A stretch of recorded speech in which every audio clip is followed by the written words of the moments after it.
Good evening, everybody. Hell's Unicorn here once again, and I think it's now time that I break my silence regarding the whole Occupy Wall Street thing that's been going on for the past several weeks. Part of the reason why I've been silent about this is because I was actually out of the country when this thing first got started, and although there was actually some news about it over in Romania, I had so many other more pleasant things on my mind that I simply didn't bother with it. And then as soon as I got back, I was so severely jet lagged that it took me a couple days just to put up a video of me saying, "Hi everybody, I'm back," that I didn't really have much time to think about it until just recently. But the past couple days, I've been ingesting some news from a variety of sources, most of it online, some of it on television, and I have come to a conclusion regarding this particular event and this particular movement, as it were. Occupy Wall Street is the progressive version of the 2009 Tea Party, ergo the Sarah Palin Tea Party. A lot of people in that movement claim that they are the mirror opposite of that particular movement, and I think they're right.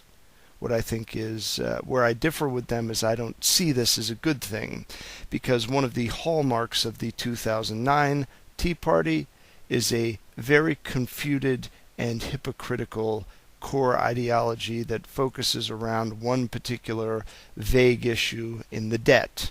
No real discussion of what causes the debt, who's the most responsible, how do we fix this, none of that. It's just simply the debt. And you can draw distinctions between the 2007 Tea Party, ergo the Ron Paul Tea Party, and that Tea Party by how intellectually astute the people that you're talking to are. When somebody gives you a laundry list of specific details about what is wrong with the system and a very methodical way to repair it, one which is incremental and one which would likely not lead to much utopian carnage, as it were, you're dealing with a person that is grounded in reality and has a very specific philosophical bent that is fully out in the open. With the '09 Tea Party, you didn't get that. You got reactionary republicanism, basically, as Webster Tarpley put it. Webster Tarpley is actually an interesting figure in all of this because he has actually been bringing out the primary problem with what's been going on. He has been trying to stave off George Soros and his crowd coming in and co-opting this movement, and I think in this effort he has already failed.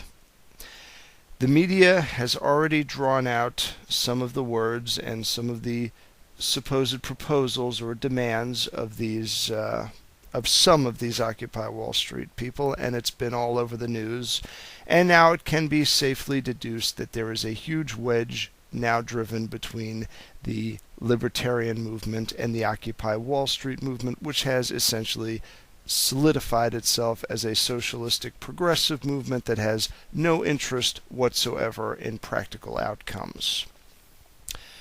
In lieu of this, I am actually going to spend some time focusing on the issue, and the very nebulous one at that, that the Occupy Wall Street crowd is kind of hovering around, and it is the broad issue of social justice. Now, my view with regards to social justice is simple. Absent a very clear and precise definition of social justice, one man's social justice is another man's ham sandwich. Now, I have to hand it to this one particular member and or user of the Occupy Wall Street website because he actually put out something that was very specific. On the other hand, it was also monumentally ridiculous, and I think he ultimately ended up hurting more than helping. And the person who offered up this list of demands was named Lloyd J. Hart. He is described by the Occupy Wall Street home website as being an individual user that does not necessarily reflect the views of others in the movement or even on this particular site, which is part of the movement. The problem with saying this to you that are actually running the Occupy Wall Street website is that you published it. You guys have got a lot to learn about communication, particularly when you're dealing with an opposition that is going to throw everything at you, including the kitchen sink, in order to defeat you. And making a ridiculous proposal such as a living wage, which includes a minimum wage of $20 an hour, universal single-payer health care, guaranteed living wage regardless of employment, ergo all work is equal, free college education, and so on and so forth. I'm sorry, you guys who thought that these ideas might be good ones, you're not really thinking things through. I'm just going to put it that way. I don't think a single one of these people in this movement have any idea the logistical nightmare in accomplishing just one, let alone all 13 of these demands. They figure you can wave a magic wand and poof, everything goes the way they want it to. The reason why people like Rand Paul have been mocking this movement, and I take a different approach than Rand Paul would. I'm not going to really rip on these kids in this movement. I think they, in some measure, have got their heart in the right places, is that they haven't really had the opportunity to fully engross themselves in the nuances and the particulars of forming a coherent political philosophy, let alone trying to implement anything on a micro scale that's palpable to what they're demanding here. What they're basically demanding is that all debt everywhere on the entire planet be wiped out. Who in their right mind thinks that that is actually going to happen because a bunch of kids get together and protest? And just to be fair, there's some adults in the room also. Actually, my biggest complaint are the particular adults in the room, such as George Soros, Michael Moore, and some of these other Hollywood celebrities who are between all of them either corrupt as a son of a bitch or dumber than a bag of hammers. Or in the case of Michael Moore, both. But the thing that actually really struck me, this is really amusing, the 10th demand: bring American elections up to international standards of a paper ballot precinct counted and recounted in front of an independent and party observer system. As though you can't commit fraud with paper ballots. I mean, the whole thing regarding the 2000 election was that there was alleged fraud with paper ballots. Let me tell something to all of you in the Occupy Wall Street crowd. I'm a poll worker. I am actually the judge of elections in my district. For those of you that are not familiar with that position, the three people that preside over a recount, I'm the guy in the middle that casts the tie-breaking vote between the minority and the majority representatives that are involved in the counting. I observe the way the machines work.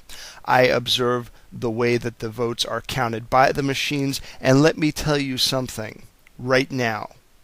In my particular district, and I cannot speak for any districts outside of Pennsylvania or even the ones in urban Pennsylvania, but in my district, it is impossible. I would say nearly impossible. Nothing's actually impossible to commit the kind of fraud that I think these people are thinking can be committed. All right, there are 7 different witnesses, at least 2 of them from the opposing party, that have to sign off on the numbers reported to the courthouse in our municipality before the election can be certified for our precinct. There is a very large stack of paperwork that goes into specifically counting people that have the misfortune to either not be on the voters list, we call that a provisional ballot, or people that have some kind of location conflict where they were supposed to move to a different district, but they couldn't. Again, there is an alternative ballot that can be cast for that. These ballots do get counted. And by the same token, if fraud occurs, any one of the 7 people, the judge of elections, the majority or minority inspectors, the machine inspectors, the clerk, any of them can challenge a ballot. There are so many checks and balances built into just one little individual precinct, which usually presides over somewhere between I'd say 1 in 3,000 people, depending on the size of the municipality, that to suggest that a paper ballot would do any good is flat out ridiculous. And the minority inspector who represents the minority party actually keeps the numbers recorded from the machine on paper on her person long after the election is decided, so that there's a paper trail with the opposing party that is not currently in power. I don't think most of the people in this Occupy Wall Street movement have any appreciation whatsoever for the way elections are run, let alone any of the other issues that they are making demands for. And again, I stress, because the site is really butthurt over Mises.org and a couple other sites reporting and criticizing on these demands. They state this is not an official list of demands. This is a forum post submitted by a single user and blah, blah, blah. And they spend a couple sentences whining about the people that reported on it. Listen, guys, this is news. It's relevant, and it's going to get reported on. If you don't want to be criticized for this shit, then don't let it get published on your forum. And you don't have it on the forum right now. You actually have it in bold letters right now. I mean, the way your forum is constructed, according to your site, it looks like it's a big, massive article. And there's tags on this, so you can find this on Google. All I had to do was type in Occupy Wall Street list of demands, and this pops up. I don't have alternative lists of demands on this site submitted by other users. I just have this one. So what else do I have to go on here? Anyway, I don't like Herman Cain. Just all of you know that already. But you know something? As idiotic as that statement that he said was, there is actually a little bit of unintended truth in it. This Occupy Wall Street thing has become a massive distraction, and I can see it developing right now on YouTube. I see marginally left-leaning libertarians and marginally right-leaning libertarians clashing with each other over this.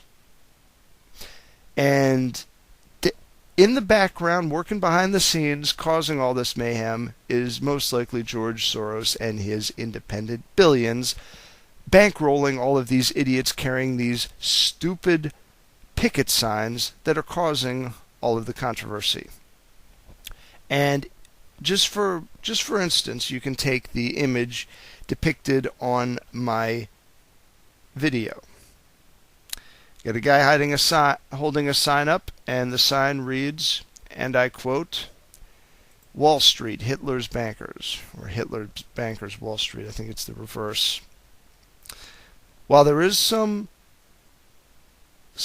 occasional slivers of truth in that statement, I mean, the people in Wall Street back in the 1930s did invest heavily in Nazi Germany, as well as Red Russia during the October Revolution. The Red Army, they invested in them as well, and they invested in FDR.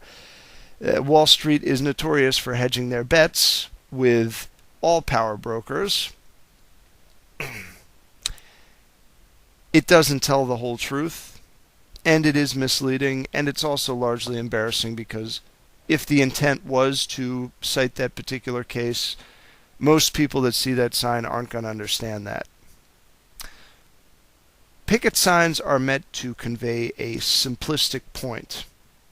And if you want to articulate a simple point, focus it on where it needs to be focused, and that is this.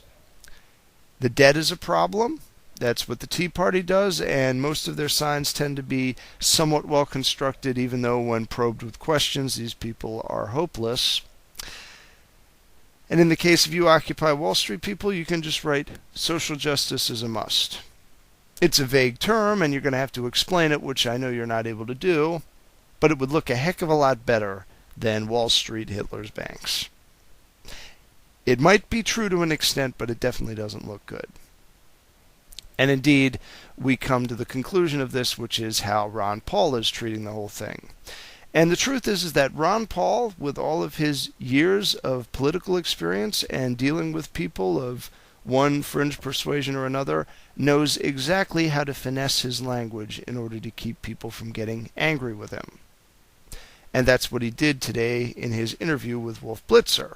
He kept things to the point and ideological. Now, I've heard a lot of people complaining that Rand Paul hasn't learned his lessons with this regard. I would argue that Rand Paul said what he needed to say for his particular disposition. He is a senator in a conservative state that views most of these Occupy Wall Street people as mealy-mouthed morons. I'm sorry, that's the way they view you. That's not necessarily the way I view you. I just view you as naive. So from his standpoint, he can say whatever he wants about them. And indeed, if he wants to shore up support with the Republican base, if he ever decides to run for president, this is the kind of stuff he's going to have to say. Now, if any of you in the Blue Republicans or any of you progressives want to do something about this situation, you can always switch your party affiliation and you can vote for Ron Paul in the primary if you can bring yourself to vote for somebody in the enemy party. And yes, I am kind of mocking you a little bit there because I think that this whole notion of party politics is utterly petty. I think it's something that's pushed by compulsive liars like Michael Moore, and I think it solves nothing. The political parties are a vehicle, and whether you're Democrat or Republican largely doesn't matter depending on what it is that you actually believe in. And that's something that the people in the Occupy Wall Street movement need to take a hard look at right now, because I know there are some of you in there that have got a little bit of a hint of an idea of what's going on. And I know that there's people in the liberty movement going into these protests and trying to evangelize people, and I applaud you for the effort. Hopefully you can impart some pearls of wisdom to these people so that they can refocus their efforts in a way that's actually meaningful. So anyway, my viewpoint as far as the macro situation with the Occupy Wall Street and the resulting Occupy subchapters that are cropping up all over the country, it's mostly astroturf now. The unions have buggered their way into the movement, and with them all of the Democratic Party ideologues. Most of the people covering things on the scenes are people from MSNBC. It's a train wreck, basically. And what few people in this movement actually do have something to say are going to be marginalized. It's going to be the same thing that happened to Cindy Sheehan when she was co-opted and used by Soros and all the other people to get Obama elected, and then she got sold down the river. I guarantee you the same thing is going to happen to you guys in the Occupy movement, unless you shape up and you understand that you're being taken for a ride by these people that are funneling money into these movements. What matters is not your force of numbers, but the ideas that you're pushing. And if you want to get anywhere in this fight, you're going to have to do a lot better than those 13 demands that you've got on your site. Because I'm going to tell you something right now, that bird will not fly. Both the wings are broken and the feathers have been completely stripped completely off the bird. So anyway, that's my take on things, guys. So until next time, with prudence to myself and benevolence to all of you, good evening.